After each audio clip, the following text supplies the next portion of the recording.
This is Jim Paynton, and this is the story of how he unwittingly bagged himself a rare piece of motoring history for just £100. A deal struck in a field on a sunny afternoon that would one day lead to one of the most extraordinary reunions in classic car history. At a small local rally, a man arrived towing a tired-looking Cortina Mark II, and he asked Jim, "What would you give me for it?" "Well, I'll give you £100 for it," because it was a bit of a state. He said, "Someone told me that there's something special about it." He said, "What? I don't know." So I looked over it and I thought, oh, it's got all Lotus fittings inside, which is strange. And thought, someone's put Lotus stuff into a, in a four-door. It looked like a Lotus Cortina. It had the stripes, but the shell was a four-door, and Lotus never made a four-door Lotus. Got it on the trailer, and I said to him, "There's a logbook. You've got a logbook for it?" He said, "Well, is that part of the deal?" I said, "Well, yeah, really. I let someone have it at the show." He said he wanted a souvenir of a Lotus. So I thought, well, no one wants a souvenir of a Lotus, not a logbook anyway.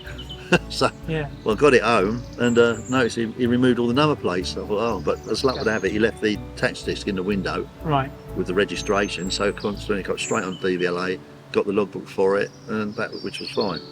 Jim traded it home and rolled it into his garage. Another job for another day. Weeks become months, and months became years. Dust gathered, boxes piled high.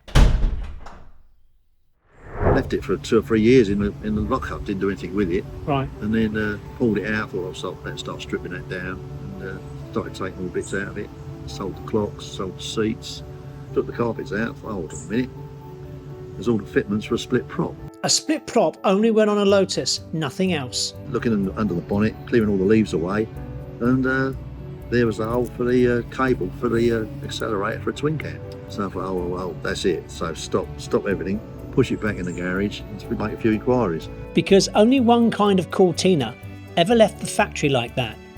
And what Jim had found might just change everything he thought he knew about that £100 car. I did say there's something about this car, don't know what it is, but I was told there's something special about it. So of course, when we looked at it, obviously the body shell, it wasn't a 1600E body shell, it wasn't a Lotus body shell because it was a four-door.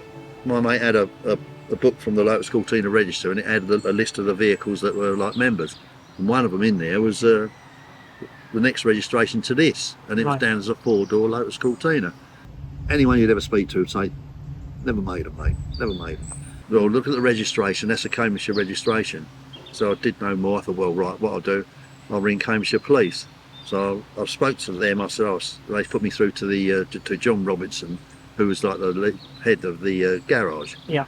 So anyway, about a week later, he come back. He said, "Yeah," he said, "sounds like you've got a rare piece of motoring history there." Yeah, definitely one of ours. He sent me the bill of sale, where it was bought, when they auctioned it off after 3 years. Determined to restore it exactly as it would have looked on duty, Jim joined forces with his friend John Robinson to track down authentic parts.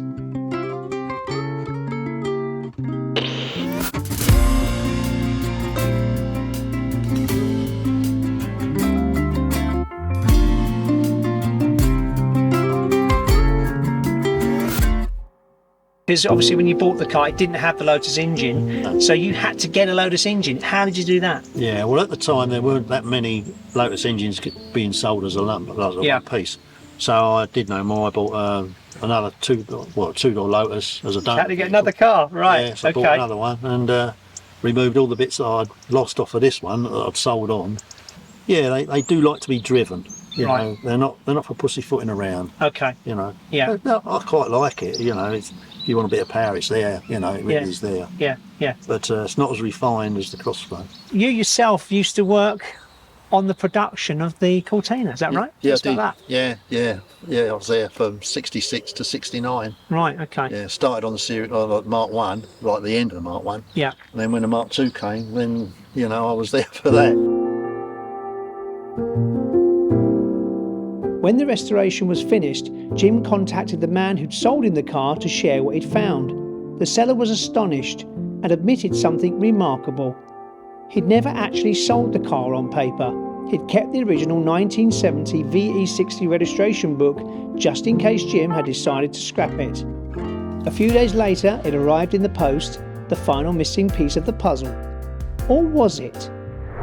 In 2017, Jim's restored Cortina went on display at the NEC Classic Car Show. Among the crowds, one man stopped dead, eyes fixed on the car. He looked stunned, as if he'd seen an old friend, someone very special. But who was he? Before we reveal that, if you're doing a restoration, don't forget CBS Car Builder Solutions. You get 10% off your first order. Just click on the link in the description or on the card above. So who was this mysterious man at the NEC? The man stepped forward and said softly, "I used to drive this." It was the original policeman reunited with the very car he helped patrol half a century earlier.